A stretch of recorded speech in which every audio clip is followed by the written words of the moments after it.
Alan Watt, and this is Cutting Through the Matrix on the 20th of February 2009. I always advise newcomers to look into cuttingthroughthematrix.com. And on the website, you'll find lots of talks I've given in the past, which cover a vast array of the big system. I go into the big system in depth in different areas, and there's so many areas to go into to show you that the world is being planned. The future is always planned. And I try and give you clues as to who's doing the planning, at least the ones that come forward and tell us through their own think tanks. I try and tie it together for you and show you where it's all supposed to go.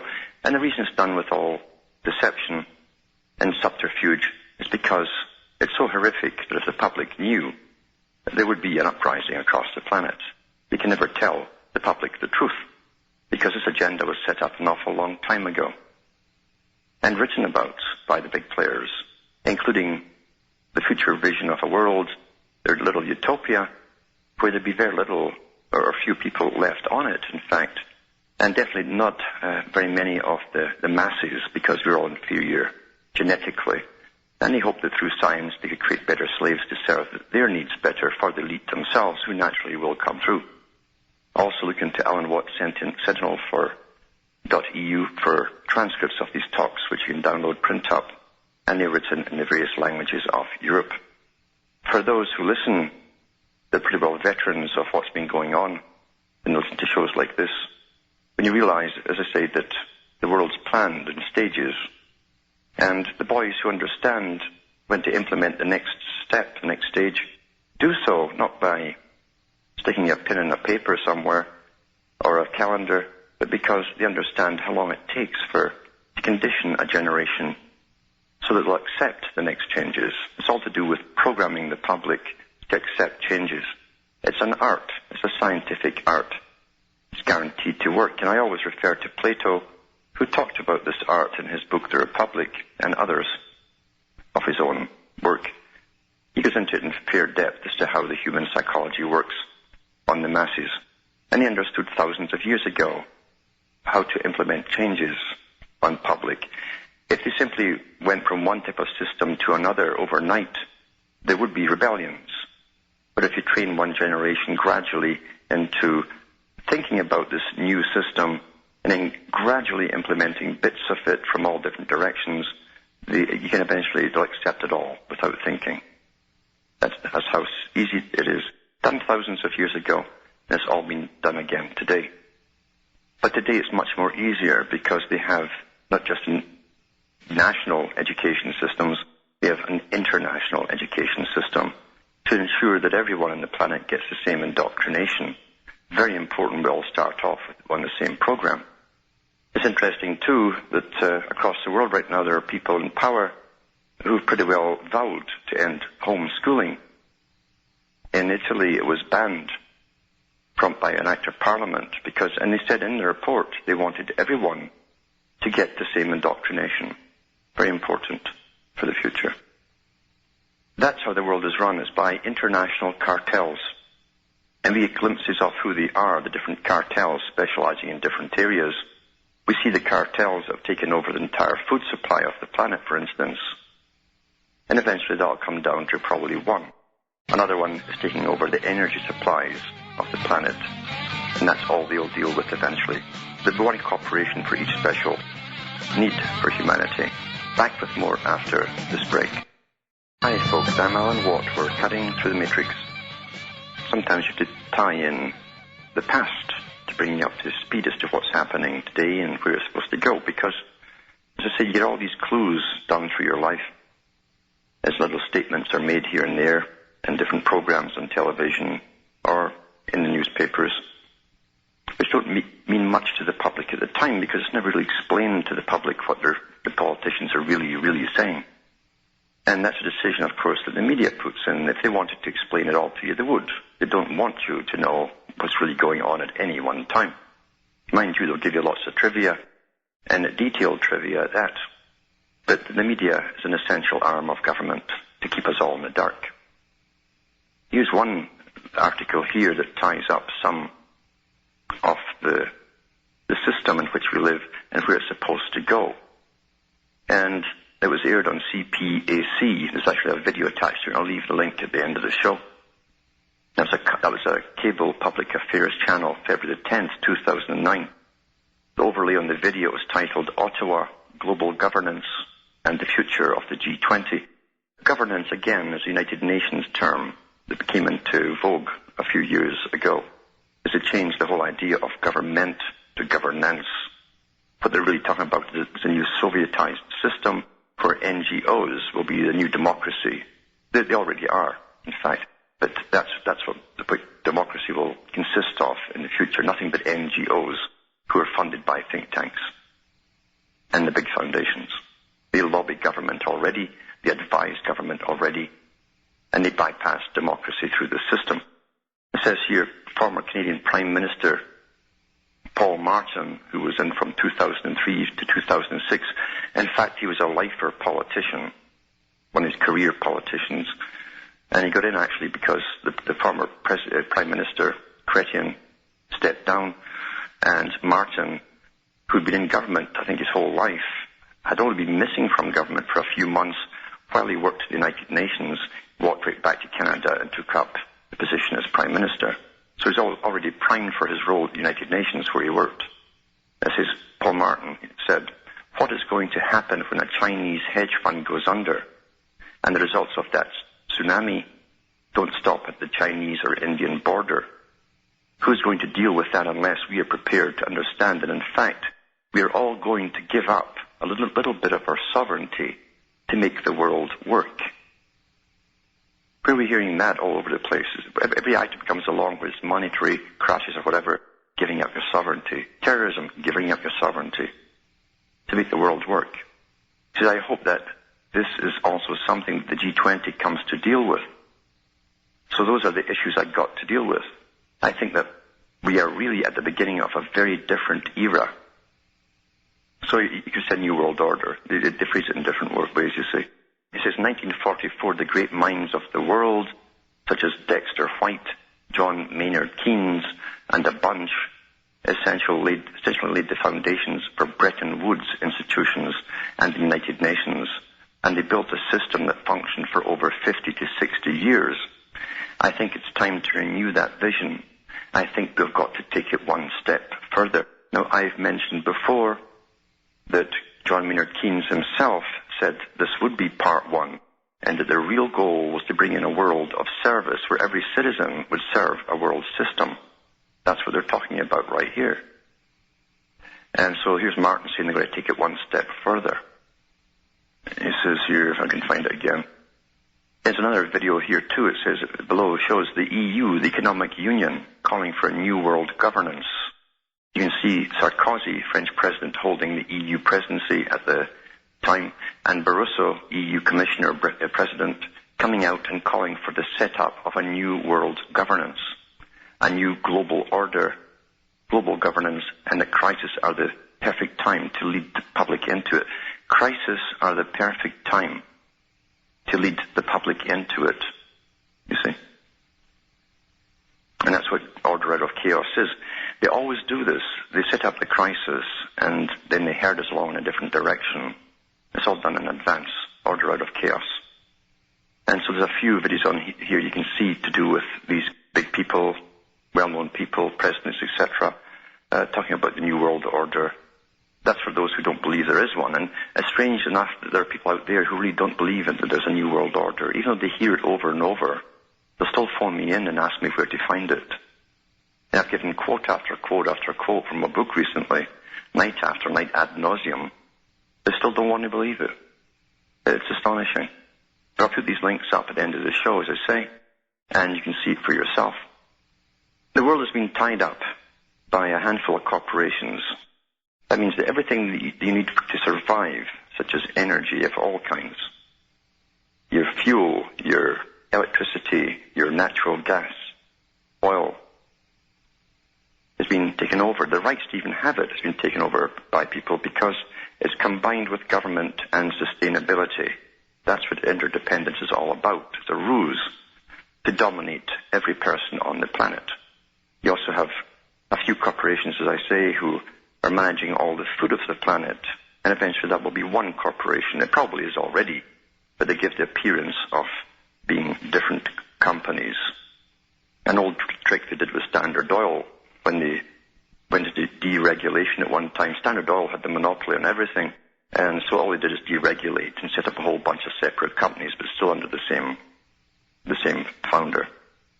There's no real competition in the world right now. It's completely sewn up. And we are at the mercy of these big tycoons. And it's not just about money or power. It's about bringing in a world that was envisaged a long time ago. And these guys all believe in this vision of the world. They've tried everything. Global warming, global cooling, all kinds of disasters to terrify the public to go along with this interdependence nonsense. Remember, in the 70s, they were on about global cooling and the coming ice age. The same scientists that are now getting their paychecks for saying it's global warming. Now, of course, it's just weather. The weather changes. This is from Time, Monday, June the 24th, 1974. In Africa, drought continues for the sixth consecutive year, adding terribly to the toll of famine victims. During 1972, record rains in parts of the US, Pakistan, and Japan caused some of the worst flooding in centuries. In Canada's wheat belt, a particularly chilly and rainy spring has delayed planting and may well bring a disappointingly small harvest. Rainy Britain, on the other hand, has suffered from uncharacteristic dry spells in the past few springs. A series of unusually cold winters has gripped the American far west, while New England and Northern Europe have recently experienced the mildest winters within anyone's recollection. As they review the bizarre and unpredictable weather patterns of the past several years, a growing number of scientists are beginning to suspect that many seemingly contradictory meteorological fluctuations are actually part of a global climatic upheaval. And that's how they put it across back in the 70s. Climatic, global and climatic upheaval. However, widely the weather varies from place to place, and time to time, when meteorologists take an average of temperatures around the globe, they find that the atmosphere has been growing gradually cooler for the past 3 decades. The trend shows no indication of reversing. Climatological Cassandras are becoming increasingly apprehensive for the weather aberrations they are studying may be the harbinger of another ice age. An ice age. That's how they started this whole thing off. It says here, telltale signs are everywhere, from the unexpected persistence and thickness of pack ice in the waters around Iceland to the southward migration of a warmth-loving creature like the armadillo from the Midwest. They give you these farcical stories. Since the 1940s, the mean global temperature has dropped about 2.7 degrees Fahrenheit. Although that figure is at best an estimate, it's supported by other convincing data. When climatologist George J. Kukla of Columbia University's Lamont Doherty Geological Observatory and his wife Helena analyzed satellite weather data for the Northern Hemisphere, they found that the area of the ice and snow cover had suddenly increased by 12% in 1971, and the increase has persisted ever since. Areas of Baffin Island in the Canadian Arctic, for example, were once totally free of any snow in summer, for those who didn't know that. Now they are covered year-round. Scientists have found other indications of global cooling. For one thing, there's been a noticeable expansion of the great belt of dry, high-altitude polar winds, the so-called circumpolar vortex that sweep from west to east around the top and bottom of the world. Indeed, it is the widening of this cap of cold air that is the immediate cause of Africa's drought. By blocking moisture-bearing equatorial winds and preventing them from bringing rainfall to the parched sub-Sahara region, as well as other drought-stricken areas stretching all the way from Central America to the Middle East and India, the polar winds have in effect caused the Sahara and other deserts to reach further to the south. Paradoxically, the same vortex has created quite different weather quirks in the U.S. and other temperature zones. As wind swirls around the globe, their southerly portions undulate like the bottom of a skirt. Cold air is pulled down across the western U.S. and warm air is swept up to the northeast. So this is the kind of stuff, the stuff that we're using back in the 70s to get this sustainable development idea across to us. Of course, it didn't work out that way, so they simply changed it to global warming. Back with more. Hi, folks. I'm Alan Watt. We're cutting through the matrix. I was going on about what the public were being fed regarding the weather situation back in the 70s from Time. And there's a 2-page article. I'll put up the links at the end of the show to show you how they introduced it at that time, but unfortunately the weather did not cooperate with them. So the same scientists actually swapped hats and went off in their direction and claimed it was global warming that was to blame. And it's amazing how they can suddenly change their points of view when they get a paycheck that seems to be guaranteed to be fairly steady, an income. That's what runs scientists today. They all run on the same thing. And also, Wise Up Journal has a good article on this particular topic. I'll give a link to that at the end of the show as well. They go into it in fairly good detail. And I'll try one more caller here. There's one more caller waiting. I'm going to Tony from Florida. Hey there, Tony. Yeah, Alan. Yes. Okay. Look, I'm going to say what I'm going to say. You're not on GCN. You're on RBN. You're not on Alex Jones. You're on a different network. And I know you're going to take this as a hostile call, and it's not. Okay? Because, look, everything you say is the truth, but there's one missing link on what you say. I'm just going to be candid with you. You want to hang up on me? I'm listening. You just get on with it. Listen to me. I'm going to get on with it. What you need to do is get out of Ontario, Canada, and come down to the United States and get into a free speech zone. Get into a free speech zone because you have the missing link. And you talked about this lady. What the missing? You just don't want to say it because you're under law up there. And that's it. You know what I'm talking about. You talk. We're talking. You go on and on about the New World Order. You will not mention the Jew. I'm sorry. It's a fact. Hey, look it. Hang up on me now. What I'll say is. You're under law up there. Go ahead. What I will say is, don't think that all of them at the top are Jewish.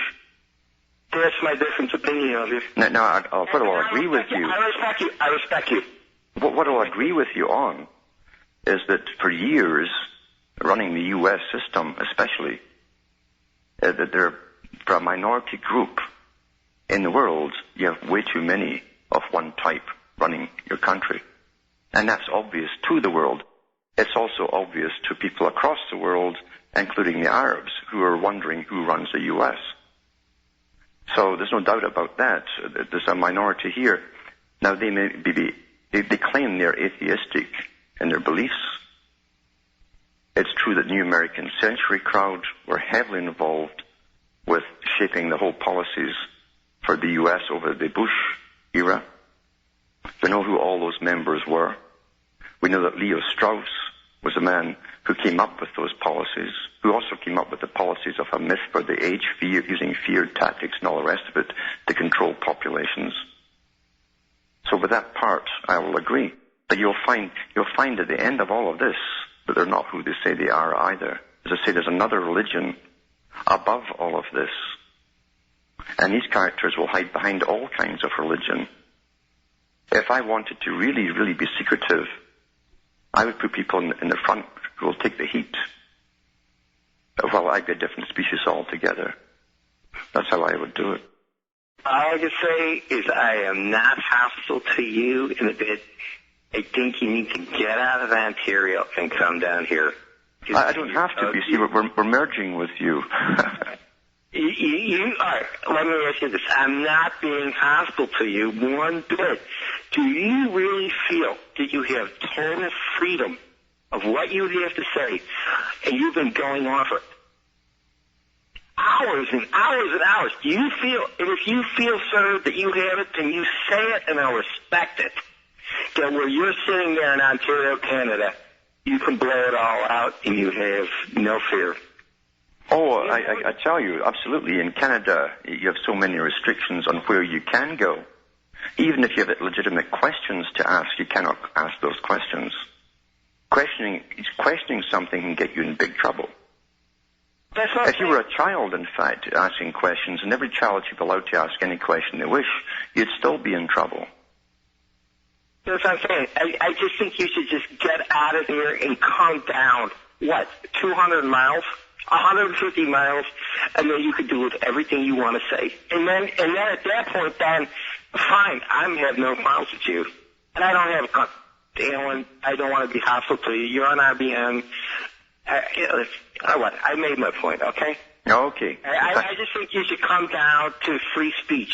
Yeah. Down 150 miles. Get out of there.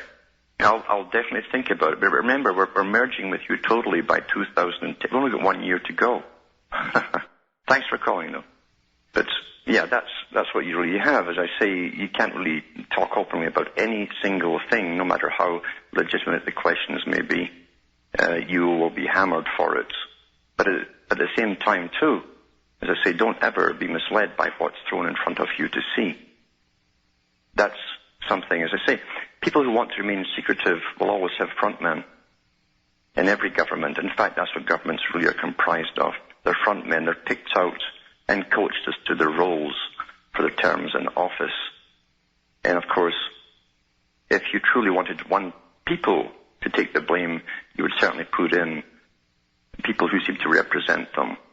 We've got to be very, very, very careful here, because there's more to it than meets the eye. Much more to it. Here's an article here from opednews.com to do with the food, and how they're going after the food now. February the 12th, 2009, says Monsanto in Illinois, Homeland Security and USDA plan attacks against animals.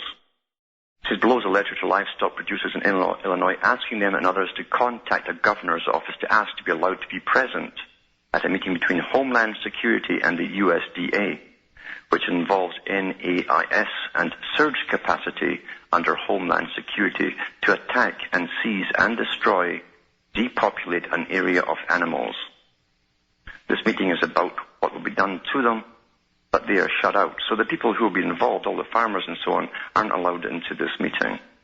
It says many of you already know that about Monsanto's rural cleansing in southern Illinois of 200 to 400 farmers for using Steve Hickson as their seed cleaner. One is being sued for $400,000. Do the math. In 206, Monsanto made $160 million in this mafia-like extortion. Many of you already know that Monsanto was involved in the development of NAIS, which to me appears to be the setup on the animal side to do what Monsanto has done with seeds, eliminate normal animals and substitute genetically engineered animals, which of course Monsanto has the patent on. I've written about how Homeland Security is set to do military-type warrantless raids against farms to seize and destroy animals and crops and equipment using animal disease as excuse. No due process, no means of checking to see if any of the animals are fine, and no way to stop the slaughter. I've also written how the USDA has already proved it operates this way. Homeland Security is a centralization of power bequeathed to us by Bush's war on terror, something many believe was not based on an enemy attack at all. Amnesty International is calling for an elimination of laws that were passed under Bush's war on terror justification. NSA spying is one such abuse. NAIS is NSA spying on steroids. Imagine paying for the equipment used to spy on you, yourself having to keep it up, having to let the government know in advance of every move your animals make, such as a trail ride, for instance, or your child bringing a pet chicken to the school, and have to file paperwork within 24 hours afterwards or face penalties so draconian the second infraction of your chicken crosses the road and you fail to report it on time is $500,000 fine. NAIS is backed up by Homeland Security. Both are connected to Monsanto, and, as is typical of Monsanto, both are resulting in terror for farmers. And it's true enough. Farmers now are terrified, not just about this, but about the seeds. The altered seeds blowing or getting into their fields by birds pooping has happened in Canada, supposedly. The judges have already said that. We don't care how it's on your land, and therefore you're out of business. Monsanto always wins. Food and Water Watch, the Organic Consumers Association, the Center for Food Safety, Public Citizen and Campaign for Liberty, Amnesty International, the ACLU, and every farming, food, and anti-GMO animals' rights, etc. groups in this country must come together, and with many other groups, to need to demand NAIS be eliminated entirely. And they should before it's too late. Back with more after this break. I am Alan Watt. We're cutting through the matrix. And I should mention before going to this next article, if we've got time, that you can help support me by going to the website cuttingthroughthematrix.com. And you'll find lots of talks I've given you. You can download them for free. Also, you can buy those items I have for sale. That keeps me going. And you can donate as well, if you'd like. There's buttons on the site, cuttingthroughthematrix.com. Getting back to this global cooling scam that tried to cool in the 70s before they found it was easier to warm the planet through the aerial spring. It says here, this is from Wise Up Journal, again from the 70s. He's taken extracts from these two articles from Time magazine. It says here, man too may be somewhat responsible for the cooling trend. This is what they're telling us in the 70s. The University of Wisconsin's Reed A. Bryson and other climatologists suggest that dust and other particles released into the atmosphere as a result of farming and fuel burning may be blocking more and more sunlight from reaching and heating the Earth's surface. Whatever the cause of the cooling trend, its effect could be extremely serious, if not catastrophic. Scientists figure that only 1% decrease in the amount of sunlight hitting the Earth's surface could tip the climatic balance and cool the planet enough to send it sliding down the road to another ice age within only a few hundred years. I wonder if that's why they're spraying it all. And they've already admitted from NASA there's less sunlight hitting the planet. They just don't mention it's because of all the spraying. University of Toronto climatologist Kenneth Hare, a former president of the Royal Meteorological Society, believes that the continuing drought and the recent failure of the Russian harvest gave the world a grim premonition of what might happen. Warns Hare, I don't believe that the world's present population is sustainable. There you are, this is 1970s.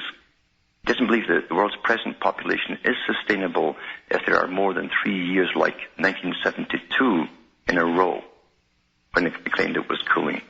See, it's the same hype they were giving back then, only they were blaming the cooling for it. It says here, strange how the 70s experienced a cooling period after industrial age decades of fossil fuel burning, isn't it? Only strange if you believe more man-made CO2 will burn up the planet or cool it depending on the political climate of the day. The agenda does not change with the weather. What is the decades-old policy, ideology of the climate agenda? In 1976, members of a respected think tank, leading scientists and so on, I co-authored a report titled Reshaping the International Order. That's ISBN number, for those who want to read it, 0525043440-3, which stated, although not yet proven, climatologists are being forced to conclude that our planet has in recent times passed through a period which may well have been optimal as far as food production is concerned. And that's as far back as 1976, when they were planning to take over the food supply then. In fact, they were already in the process of it. In another report by the same group from 1991, the first global revolution, now I've mentioned that many times, they wrote, searching for a new enemy to unite us all of humanity, against a common cause, we came up with the idea that pollution, the threat of global warming, water shortages, famine, and the like would fit the bill. Fit the bill. For those who don't believe it, I keep repeating the same little statement from the Club of Rome, who wrote the first global revolution. That would fit the bill to get us all working together towards this great utopia that we who are alive now will never see. Never see. Because there are no utopias. Only hells when these guys are in charge. Well, that's it for tonight. So from Hamish, myself, and Ontario, Canada, it's good night, and may your God or your gods go with you.